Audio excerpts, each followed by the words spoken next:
অফিসে ঘুরি চাকরির ইন্টারভিউ দিই, কিন্তু আজ পর্যন্ত আমার কোনো চাকরি হয় নাই।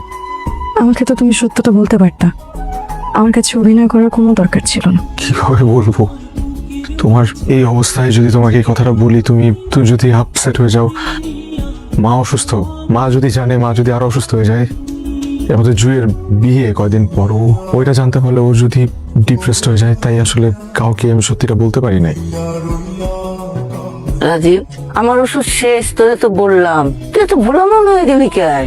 আগে তো নিজে আইসা খোঁজ নিতি ওষুধ শেষ হয়েছে কিনা। আজকে ফেরার পথে তোমার ওষুধ নিয়ে আসবো আমি। ভাইয়া আমাকে 1000 টাকা দে তো। 1000? আমার কাছে তো 1000 টাকা। যে তোমার মানি ব্যাগ রাখো এক জায়গায় আর খুঁজো আরেক জায়গায়। আচ্ছা আমি গেলাম তবে। এত ভুলো মানা হলে হবে? কিছু বলেন না কেন আপনার ছেলেকে আম্মা? ওর বাপের মতো হয়েছে, ওর বাবাও এরকম বুলামন ছিল।